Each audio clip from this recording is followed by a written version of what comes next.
Looked like the bullets came down from heaven. You're the one until I can get there. He's one shot. So, oh yeah. Oh yeah. Here we go.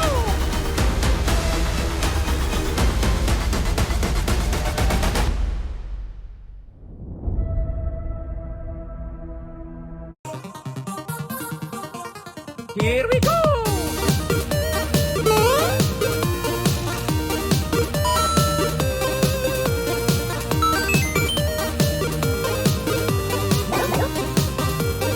Okay, let's go.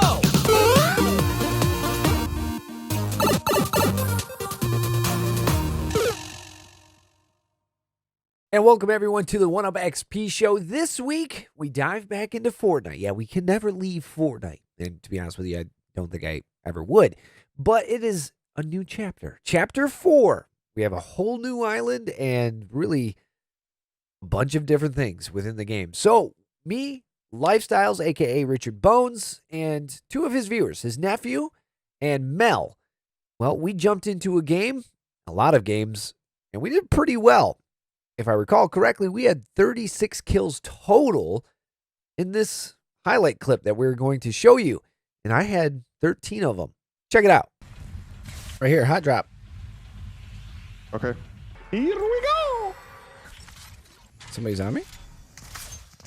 You're alone.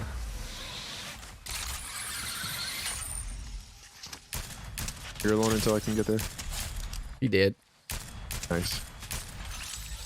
Sorry, dude. Couldn't make it up the hill. I made it. I'm coming. Hobby.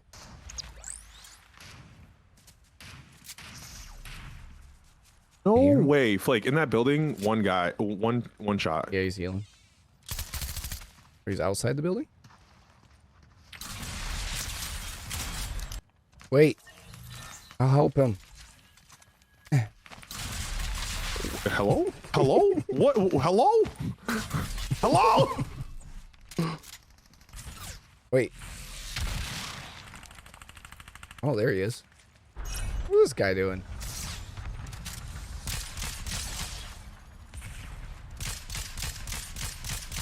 Hello?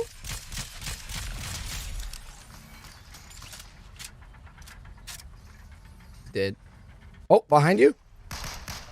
Yeah, he's going up the zip. He's one shot. Got him. Nice job. Nice cat.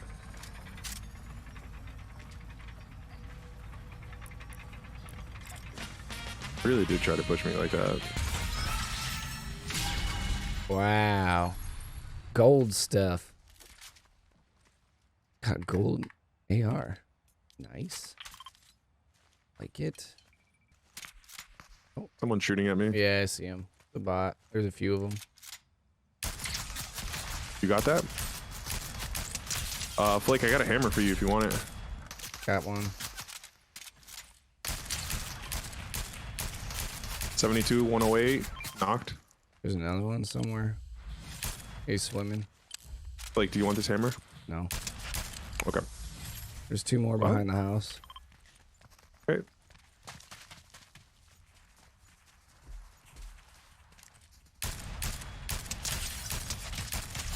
Wingardium Leviosa.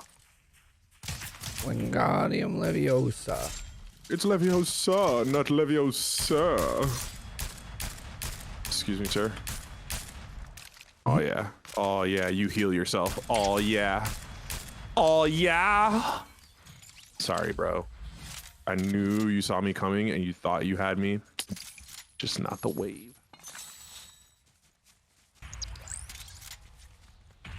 Another one right here. Yeah. Mark him. Oh, okay. Bro, where were you lasering him from? You look like you're shooting from the sky. I'm behind you. Oh. Looked like the bullets came down from heaven. Jesus. They were. Shooting 259. And the gas station is just crazy shooting. Under the bridge. Under? Okay. Yeah. He just killed an animal. Well, it's a bot then. I missed all my shots. Oh my god. Oh, hello? Swear to God, those bullets you guys shoot behind me. Tactical armor ready. Oh, combat shotgun or tactical blue assault rifle. You guys want them? Wait, what? Yeah, it was in my thing.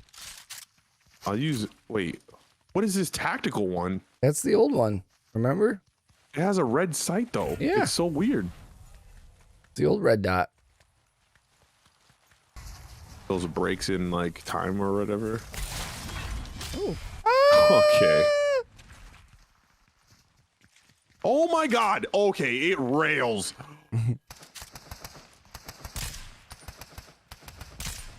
Oh my God, this thing shreds.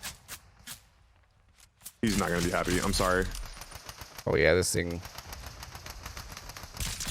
Oh my God. Yeah, they all did. This thing shreds. Guys across the water over here. Yeah, I hear it. Oh, whoa. Knocked Oh one. my God. Bro, I'm telling you, this thing shreds.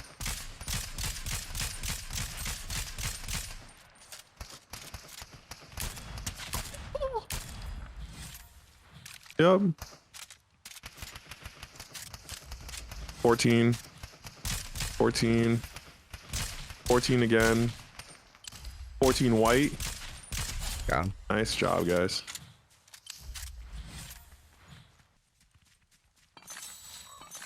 Is it froggy? I'm getting up the zone. Yep. I mean, you're out.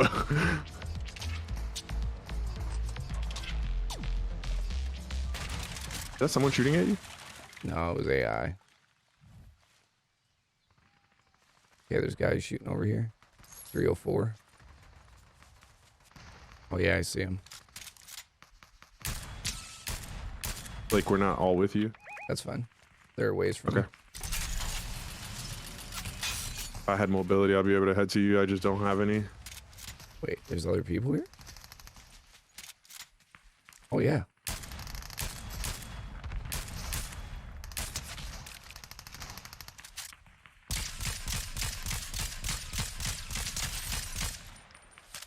Two down over here. Okay.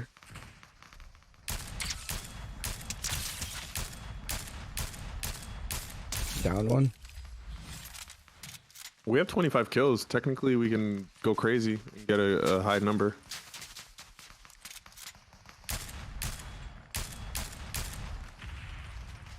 Man, DMR can be Oh my spotty God. at best sometimes.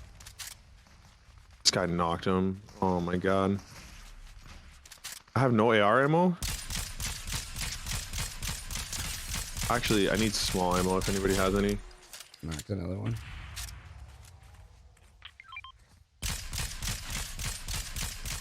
Thanks, love.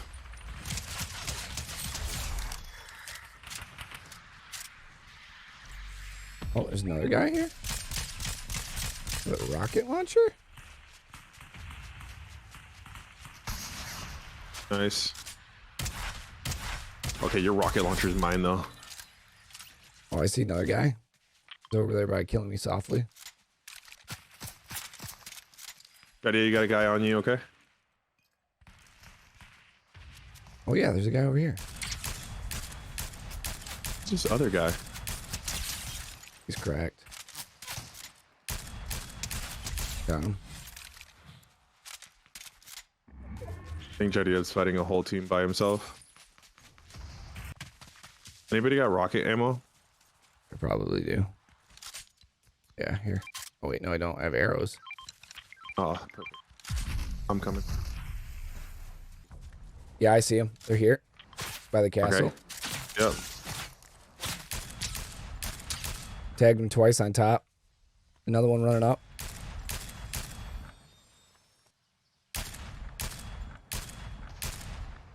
The heck?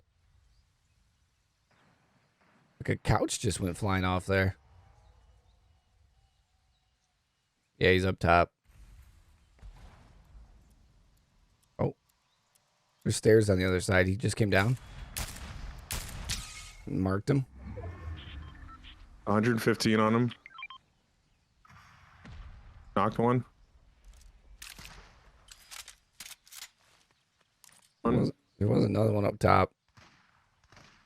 Yep, Mel's on one of them. There we go. Yep. Good job, Mel.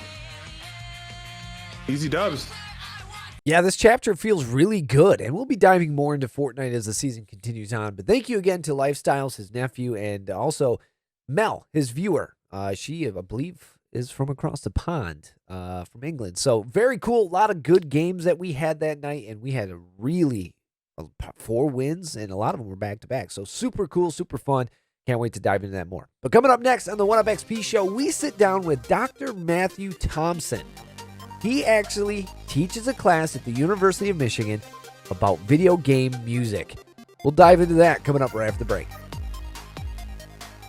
And welcome everyone to another 1UpXP show podcast / interview, whatever you want to call these things. But it's always great because we get to share some awesome guests that have some amazing insight, whether it's something you might know in video games or something that you might not quite think of when it comes to video games. And today I have the distinct pleasure of talking to someone that has to do with video game music. Dr. Matthew Thompson, who is a clinical assistant professor of music at the University of Michigan.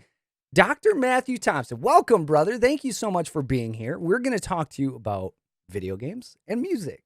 I mean, they go hand in hand. We know it. We know it's broken the pop culture window several times, if you will, because as soon as you hear the do-do-do-do-do-do-do, like, you know where it comes from. But whether it's 8-bit or a full-on orchestra, there are moments in video games where music is just needed and it fits so well. So thank you, Matthew, for being here. Appreciate it, brother.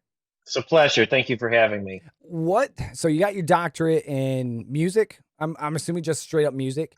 Collaborative piano. Collaborative piano. So what kind of brought you to the video game side of things when it came to music?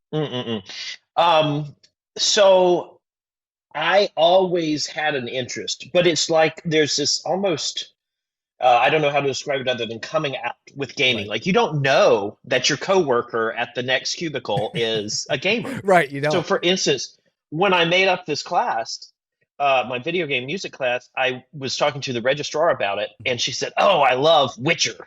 I played Witcher 3 for 4 hours or whatever." And I'm like, "You play Witcher 3? I would have no idea this lady." But so I finished, I always had this interest. I finished my doctorate, and I had played video game music on the piano since I was a kid. I'd hear it in the games and then go over and do it. And I just always am looking at things and trying to figure out, how can I use this as a teaching tool? Mm-hmm. And so one of the deans called me one time and said, "You're good at doing things, good at making up courses that are of broad appeal. Is there something you can do that would attract a lot of our students and non-music students even?" And so I said something I should have said because of my doctorate, and then hung the phone up, called back 30 seconds later and said, "I really wish I'd said video game music. That's what I want to do." And so I started my class. We were just chatting before the beginning here about how much growth there's been in the field. Right. When I started the class, there were about 4 publications about video game audio. Mm-hmm. And now Yeah, it's all over. you would not believe it. It's a tsunami wave of things. So I don't think of myself as that much better or greater. I just happen to be like the person to start down the path first. Obviously video game music's been around forever, but it's not something as a kid where it was like, yeah, not forever, but you know what I'm saying? Since, obviously the arcade 1970s days. or something. Yeah. But like when you look at Destiny, yes, Destiny's a good game. Bungie's a great creator, but Bungie has some of the best orchestral pieces of music in video games ever. I mean, you look at Halo, you look at Destiny, they brought in Paul McCartney to help and make some of the music. It was like, my goodness gracious. I love that you mentioned the Halo example. Marty O'Donnell and I are friends. I have made world premiere recordings of some of his classical things. I have a stack of songs on my piano I'm hoping to record in a few months too. But yeah, and you know what's so interesting? So you're talking about the beginning of Halo. Yeah. That Gregorian chant, right? Correct. So when you said video game music has been around forever, I kind of made a face actually. And the reason is because one of the things I love about teaching my course the history of game audio, if we want to talk about the history of Western music, you're talking Gregorian chants, you're talking 400 or 500 years back or further. That's hard to comprehend. But when I say, okay, we're really going to be talking about stuff from basically the 70s to present, that's 50-ish years. That's a manageable amount of history. People know people 50 years old. That feels much more manageable to me. So I love that example of the Gregorian chant there as the exact point to how old music can be, and that kind of stuff is incorporated into video games now. And we'll be right back with more on the 1UpXP show from Dr. Matthew Thompson from the University of Michigan right after this break. What is the goal of your video game music class? Like, so what are we trying to accomplish? If I signed up right now and I walk in your class tomorrow, what are we trying to accomplish? That class I think of as basically music appreciation class taught through the lens of video game music. Now, if it's a typical semester, and they typically are, there will be people in the class who don't play games and are taking it to see how a professor could possibly talk about video games for a whole semester, much less just the music. Right. And we have all the way on the other side of the spectrum, people who have already created, published games and are making sound, music, audio for them. And then there's me in the middle, and most people probably gravitate around that, which is I play for fun. I enjoy it. I don't really have a stake in the career, other than using it as a teaching tool. And wherever you are, I hope you learn more and grow. And I've had people go straight into the industry and work at EA or something like that after the class. And I've had people who just, write me a note and say, this was outside of my STEM education, and it was so nice to have something creative. All right, so we know this question. Obviously, you and I know this is important, but let's play devil's advocate. Is music in video games important? Yeah, and let me tell you why. I mean, and I'm thinking right this minute from a player standpoint, okay? Right. So music communicates all kinds of things to you. For instance, it communicates the era and setting. Is it medieval with these horns and trumpets and things, or is it, it communicates your gameplay pace. For instance, Mario, da-da-da-da-da-da-da-da, and then everything plays double speed, right? I mean, that's telling you better hurry up and get to the end. Get your tail moving, brother. Game audio actually, so, and we're on this Zoom here right now, but, you can only see this much. But if this were a video game and something over here off screen I could hear it. Right. But I would not be able to see. But that would tell me you need to look, because you have a very limited range of what you can see, even in a virtual reality setting. You need to have things to direct you. So, the way it builds up, you were talking about all these games that I don't really play a lot, but I know, of course, for research purposes. But when you're headed toward the boss and like these different layers of the music come in, maybe it's the bass and then the drums and this stuff, and also it's a full orchestral thing, and you're facing the monster. It just feels like you have ramped up perfectly, if they've done it right, for that. So yeah, in terms of increasing immersion, which is number one, but is critical. But there's also all this communication that audio can give a player. But if a kid or young adult is interested in some field of music, including video game music, how do they pursue that? Yeah. So a few things come to mind here. So one is, I mean, you're right. This is a field where, as one of the early experts says, there are a lot of butts and not a lot of chairs. Right. And so it's definitely, let's just start there. There are a lot of people who are interested in this. There are people I know who are players you're talking about, let's play on the soundtrack. So for instance, this one person who actually graduated from U of M, now lives in Florida, Kristen, and she plays on like God of War, like everything you're hearing that's come out in the last year. Her Facebook is just like, oh, this came out. That's awesome. She just records right, there in Florida, and beams her part in. People will say it needs to fit with this track or be at this metronome mark, and they can have some dialogue. But you can be a session musician these days, and especially after the pandemic, you can be anywhere. If you were known for playing these crazy, she'll buy anything. I think she has 100 different instruments. She'll teach herself to play it, and So that is one way to being a session musician. You no longer have to live in LA. Now it helps if you live in LA Right. or being in the right area. So is it kind of But like then there's- freelancing, if you will? Yes, exactly. Okay. Exactly. Session players, we Right. would say. Then if you're wanting to actually make the music, you want to create it, it's almost a catch-22 because in order to be seriously considered as a creator, you have to have your sound and music in a working 3D interactive environment. Well, how do you get that? It's a catch-22. How do I get that?